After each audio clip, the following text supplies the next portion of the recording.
Hello, bonjour. Aujourd'hui, on va parler du prince Harry. Le prince Harry qui obsède les médias, les tabloïds et la royauté anglaise et les fans, bien sûr, de la royauté anglaise. Ça n'en finit pas. Sont critique sur critique des gens qui se permettent de donner leur opinion sur la vie de Harry alors qu'ils n'ont rien à voir avec. Cette fois-ci, c'est un ancien militaire qu'on dit camarade du prince Harry. Son nom serait Trevor Coult, il serait un sergent dans l'armée. Après avoir lu l'article, on se rend compte en fait qu'il n'a jamais servi avec Harry. C'est un soldat lambda qu'on a pris parce qu'il voulait donner une interview sur le prince Harry. Vous vous rendez compte, on prend quelqu'un qui était dans l'armée, qui se permet de donner une opinion sur la vie d'Harry, pourtant il n'a rien à voir avec Harry. Alors, que dit ce monsieur Trevor Coult ? Il déplore le comportement du prince Harry depuis qu'il s'est installé à Los Angeles. Apparemment, ce qui l'aurait embêté, c'est le fait qu'il se soit épanché sur les problèmes du Commonwealth, c'est-à-dire le problème de racisme et du passé du Commonwealth, ce qui aurait été fait aux personnes des ex-colonies sur lesquelles le prince Harry s'était exprimé. Pourtant, Harry ne faisait que dire ce que tout le monde avait déjà dit et tout le monde s'entend qui est bien juste. Mais il fallait pas qu'Harry le dise parce que voilà, Harry est le fils de ceci et de cela. Et c'est presque comme une attaque contre le passé historique de l'Angleterre, contre la reine d'Angleterre. Alors, qu'est-ce qu'il nous dit Monsieur Coult ? Bien sûr, il dit que Harry est manipulé. On se demande d'où il tient ça. Il n'a jamais rencontré Meghan, n'a jamais parlé au couple, mais il trouve que Harry est manipulé. Donc, il reconnaît que Harry a servi dans l'armée, c'est une bonne chose, qu'il aurait fait la promesse de passer le reste de sa vie à se battre pour nous, les vétérans.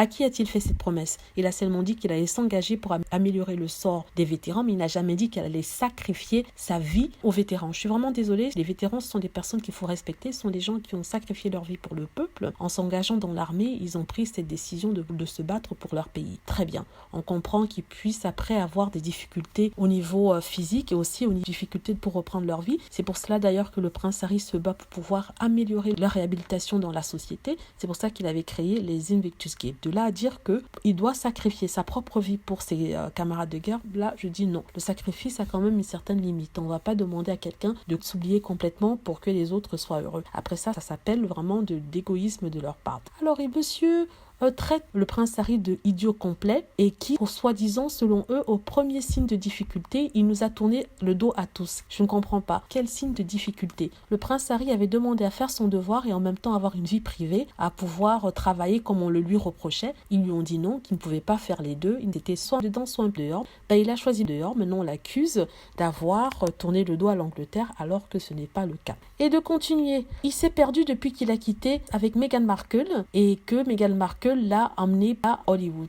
Mais ce monsieur, il ne connaît pas Harry. Il ne fait que s'exprimer sur quelque chose qu'il ne connaît pas. Il n'a jamais rencontré Harry. Il n'a jamais parlé à Harry. C'est une personne lambda qu'on a pris comme ça pour lui demander son opinion parce qu'il faisait partie du corps armé. Donc, c'est pas un témoignage à prendre comme référence, en référence. Et le pire dans tout ça, c'est que il dit sur Harry, il ne peut pas avoir le beurre et l'argent du beurre. Alors, il est maintenant considéré comme le chercheur d'attention. Chaque fois qu'il parle de ces choses-ci, il perd massivement ses soutiens. Nous respectons Harry pour son service, pour ce qu'il a fait dans le passé, pour avoir mis en place les Jeux Invictus pour les vétérans handicapés, mais tout cela est en train d'être défait maintenant. Il n'est pas populaire auprès de la droite et des conservateurs anglais, de certains magazines conservateurs. Par contre, en dehors de ça, auprès des jeunes, il est toujours populaire. Les jeunes soutiennent son action, le fait d'avoir choisi son bonheur au soi-disant devoir qu'il devait accomplir, un devoir qu'on ne lui permettait pas d'accomplir. Donc, Harry, on te soutient tous, peu importe ce que les gens vont dire. Il y a certains comme nous qui voyons les choses et qui voyons la campagne de dénigrement, la campagne d'humiliation qu'on fait en ce moment sur le prince Harry afin qu'il craque. On veut mettre la pression sur le couple. Moi, je serais le couple, je vivrais ma vie tranquillement, je me ficherais de ce qu'on dit.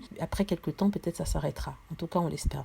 Voilà, c'était ma petite vidéo sur le prince Harry, Meghan Markle et les racontards et les soi-disant personnes qui se permettent de donner leur opinion sur leur vie alors qu'ils ne les connaissent même pas. Je tenais aussi à dire, après avoir parlé de Harry et Meghan, que j'ai une nouvelle chaîne, une chaîne sur laquelle je vais m'exprimer sur tout et sur rien, sur les choses de la vie. Au lieu de dire juste l'actualité, je donnerai mon opinion par rapport à certains articles que j'ai lus ou que j'ai vus dans les médias. Donc j'espère que vous avez aimé la vidéo. N'hésitez pas à cliquer sur like si c'est le cas, à vous abonner pour plus de vidéos et aussi à cliquer sur la petite cloche afin d'être averti lorsque je poste une vidéo. Voilà, merci encore.